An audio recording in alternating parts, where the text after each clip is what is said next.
Hello friends, welcome to back my YouTube channel. जैसे कि हम लोग जान रहे हैं कि रोजगार विद अंकित में रेलवे ग्रुप डी 2025 का जो बैच है वो 3 फरवरी से स्टार्ट हो चुका है। ठीक है, जिसमें ज्योग्राफी जो है वो और उसी में हम पढ़ा रही है। ठीक है, जिसमें पहला चैप्टर भारत का सामान्य परिचय स्टार्ट किए हैं, जिसका लेक्चर नंबर ये पहला है। ठीक है, तो ये जो है हैंड रिटन नोट्स है जो कि मेरे द्वारा तैयार किया गया, जिसको हम लोग डेली रिवीजन यहाँ पे करेंगे। ठीक है, इसकी पीडीएफ आप सभी को डिस्क्रिप्शन बॉक्स में टेलीग्राम चैनल का लिंक मिल जाएगा। आप टेलीग्राम चैनल पर जाकर वहाँ पे किसी वीडियो का पीडीएफ वहाँ से डाउनलोड कर सकते हैं। ठीक है, तो चलिए स्टार्ट करते हैं। तो ज्योग्राफी पढ़ रहे हैं। ठीक है, तो सबसे पहले ज्योग्राफी का मतलब समझ लेते हैं। जियो का मतलब अर्थ यानी कि पृथ्वी, ग्राफी का मतलब डिस्क्रिप्शन यानी कि वर्णन करना। ठीक है, यानी कि पृथ्वी का वर्णन करना ही भूगोल कहलाता है। ठीक है,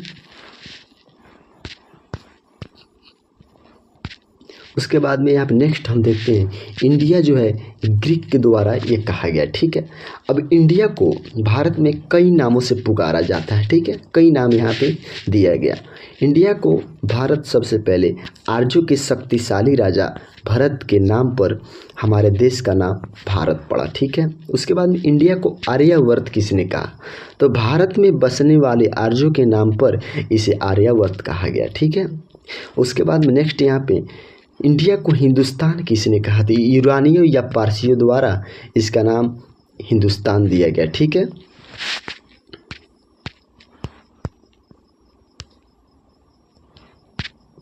नेक्स्ट यहाँ पे देखते हैं इंडिया को जम्बू द्वीप किनके द्वारा कहा गया, तो पुराणों के द्वारा इंडिया को जम्बू द्वीप कहा गया। ठीक है, जम्बू द्वीप बौद्ध काल में कहा गया। ठीक है,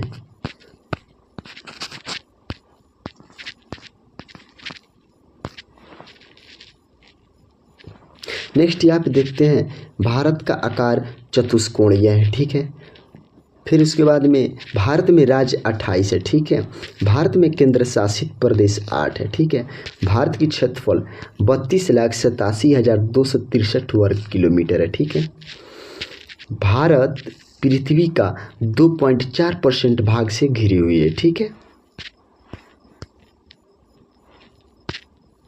उसके बाद में नेक्स्ट यहाँ पे देखते हैं भारत विश्व का 7वां बड़ा देश है। ठीक है, उसके बाद में नेक्स्ट यहाँ पे हम देखते हैं ये जो है रेड लाइन से जो गोल आकृति बनाई गई है हमारी जो है पृथ्वी है। ठीक है, जिसको 2 बराबर भागों में जो ये रेखा ये बांट रही है। ठीक है, इसको इक्वेटर, भूमध्य रेखा, 0 डिग्री रेखा है, बृहत विषुवत या विषुवत रेखा कहते हैं। ठीक है, उसके बाद में नेक्स्ट यहाँ पे हम देखते हैं। ठीक है, ये जो रेड लाइन से आपको गोल आकृति दिखाई गई है। ठीक है, ये हमारी पृथ्वी है, जिसको 2 बराबर भागों में जो रेखा ये बांट रही है इसको हम इक्वेटर लाइन या भूमध्य रेखा, 0 डिग्री रेखा, बृहत विषुवत या विषुवत रेखा कहते हैं। ठीक है, अब इक्वेटर लाइन के ऊपर ये जो रेखा ड्रॉ किया गया है। ठीक है, 23.5 डिग्री पर, जिसको हम कर्क रेखा कहते हैं। ठीक है, जो कि उत्तरी अक्षांश में स्थित है। ठीक है, कर्क रेखा पर ही हमारी भारत जो है बीचों बीच स्थित है। ठीक है, अब इक्वेटर लाइन से नीचे की जो रेखा यहाँ पे ये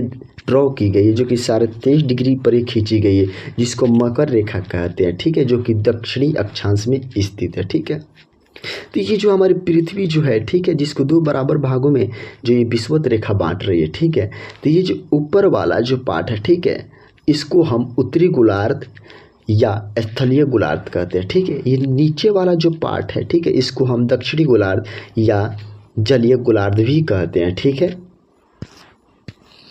उसके बाद में नेक्स्ट हम यहाँ पे देखते हैं। ठीक है, कि भारत भूमध्य रेखा के उत्तर में स्थित है। ठीक है, जैसे कि हम लोग देखे थे